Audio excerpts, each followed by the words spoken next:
Hello.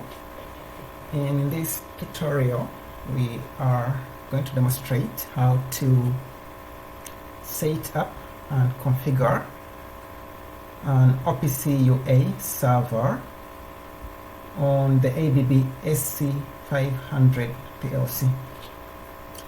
So the hardware that I'm working with here is an AC500 PLC V3 from ABB. The CPU is the PM5650, and I have one I/O module connected here. It's a DX571. It's a input-output digital module there. So what we are going to see is how to configure and set up an OPC UA server on this PLC, and then communicate with the client, read data from this PLC, and things of the kind. So I'll go ahead and show you the setup that I already have in my project.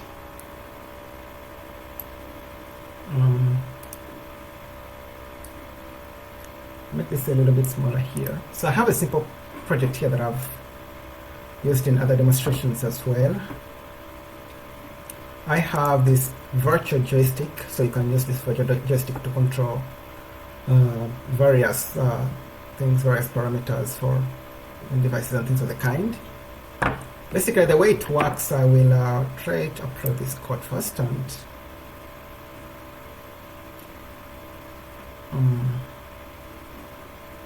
or actually I can show you a little bit more. So this is my PLC here. I can show you the IP address of that PLC there. 192.168.1.200. It has two Ethernet interfaces, but I'm connected to the Ethernet one. That is the one you're seeing here. On that, I already have a web server to access visualization pages over the web browser. And I also have a Modbus TCP server there that I've used in a separate demonstration. And I think that's basically all you need to know in this project. Then I'll demonstrate how the virtual joystick works. Hold this up here a little bit. So basically with this virtual joystick, when I move the joystick from the original position, it will give me the various parameters there. So to give me the, actually I think I've swapped these two. It's supposed to be Y, it's supposed to be X. But it gives me the X position, the X and Y components of the joystick. It gives me the radius from this origin and also the angle. So you can see as I move the joystick, I'm generating some data there. X and Y positions, radius, and the angle.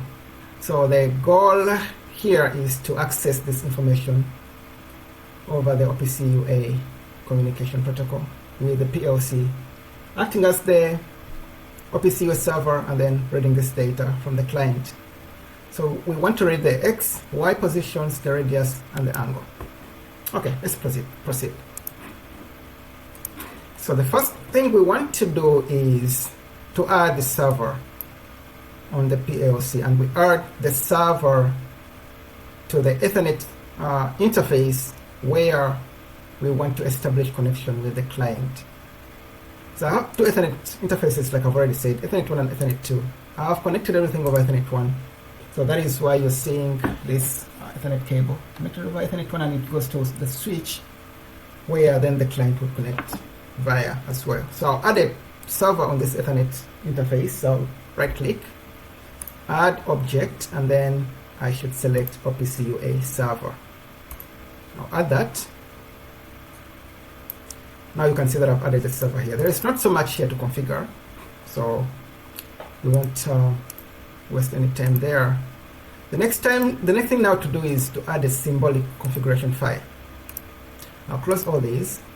Basically what you do is you go to the application here, you right click, and then you go to add object, and then you select symbol configuration. This is what you want to add, symbol configuration file. Then you click add object, and then you can select a few options here. You can use compatible layout or optimized layout. It doesn't matter most of the times. Support OPC UA features. I'll leave that as default, and then click add. Then we will open this window here. First thing you want to do is you want to build this symbol configuration file. So you click build, and then you wait for the build to complete. Okay, the building has completed. Now, the next part is to identify the tags that we want to access over the OPC UA protocol. So I'll go back here to my main program unit, and I have multiple variables here, lots of variables, some function blocks and things of the kind. I only want to identify what I want to access over the protocol here. So I need the X position. So these variables here, are attached to the visualization elements here. So that means that whenever I move the joystick, the data is written to these variables, and then it's displayed back in these visualization elements here. So those are the four variables or tags that I want to access over the OPC UA protocol there. And now that I've identified my variables, I'll go back to my symbol configuration file. Then I'll browse for those variables. So I know they're in the PLC PRV program unit. Then I expand that, and then I can now find them. Then I'll select, so I select angle there, I select X, I select Y, and then I select the radius as well. Now, the other part is to configure the read-write privileges, or rights for these variables. So these variables can be read-only, that means the client can only read the variables, or they can be write-only, that means the client can only, so it's almost the same thing as, so they can be read-only, meaning that the client can only read the variables, or they can be read-write, meaning that the client can read and write the variables. So to do that, you can see this indicator here. If it has some arrows pointing out, then it has some arrows pointing in. So the arrow pointing out means that you set the variable to read. Then the arrow pointing in means that you set the variable to write. So the way you change the writes is just by double clicking on the arrow there. So when I double click, now it's only pointing outside. When I click again, now it's pointing inside. Then when I click again, then it's pointing outside and inside. That means you're in the read-write state here. So I want them to be read only, so that means I'm going to set all the arrows pointing outside. So click on that, it's pointing outside. Click on that, pointing outside.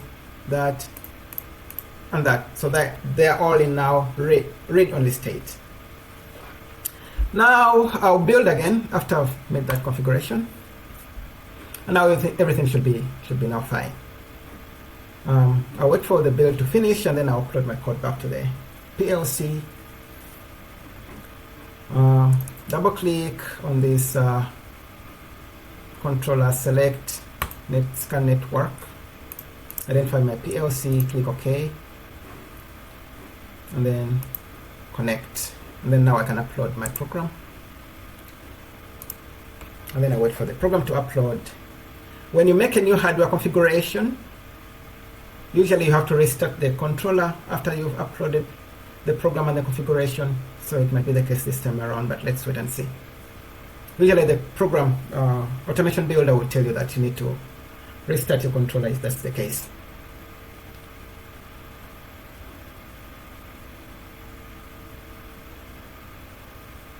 Okay, so you can see the notification here telling us that we have to restart.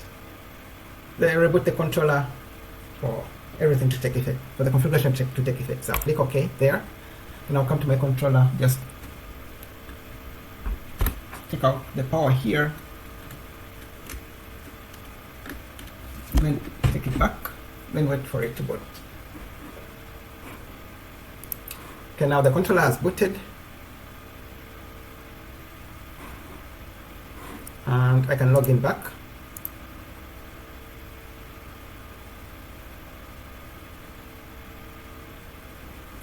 Okay, so now everything is okay. I've also fixed the X and Y variables now, they are in the correct order.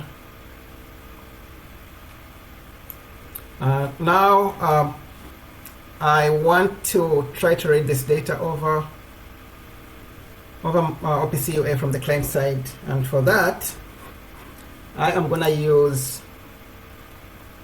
a OPC UA client simulator. It's called UaExpert. This is free software. You can find it quite easily from the Unified Architecture website there. The way we use this is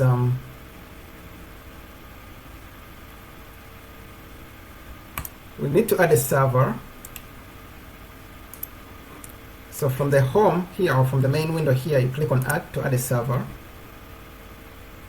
and under custom discovery here, you double click, add the address of your server,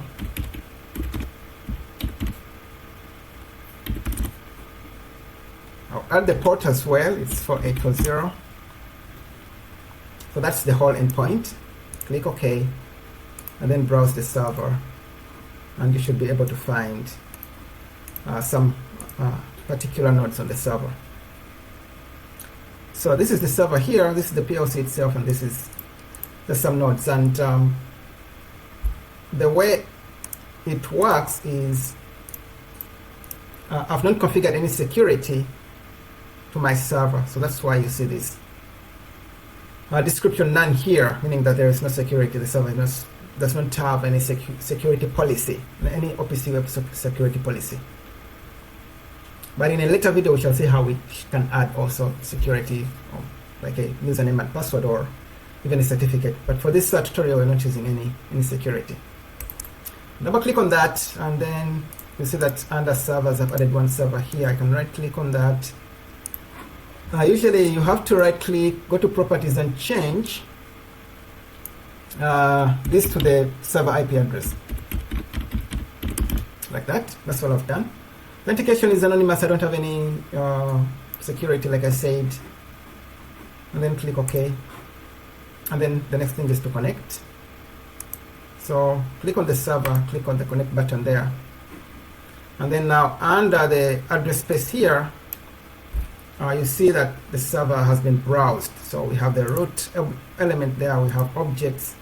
Under objects, we want to search, scan under device set. Under that, we find the PLC, we go under resources, then under application, then under programs, and then under that, now we can find all the programs around that accessible over that server. And now we have our tags there. Remember, these are the ones that we set that we wanted to access over the server, over the protocol rather. I can drag and drop the tags here. Then I can start monitoring what happens. So I can make this one smaller, like this maybe, so that we can see what's going on there. Okay, so we're interested in the values here. So I'll go ahead and, okay, I need to, I think I'll make this big as it was before. Then I can just make this one smaller, because then I can just have access to the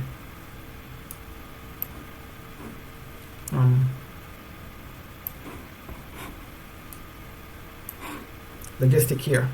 Okay, so we should now start reading data, and should be reflected here as we move the joystick. So let's go ahead and try that.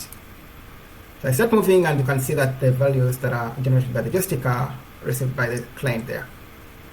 Move again, move again. As I'm moving, you can see that we are reading that data in real time over OPC UA.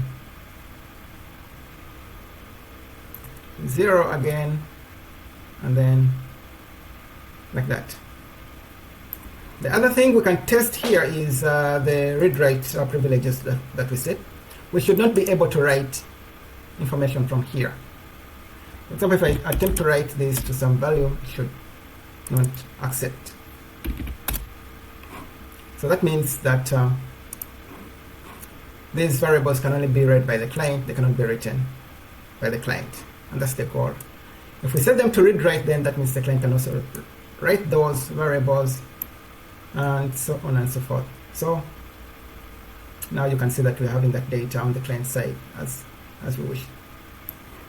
Okay, so I'm using the UaExpert here. Like I said, you can find the software quite easily. You can search UaExpert from Google. You'll find the website for the link to that and download it. It's quite free actually to use.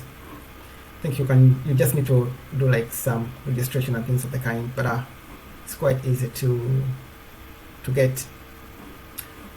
And so that is it for this tutorial now. Let's meet next time. Thank you.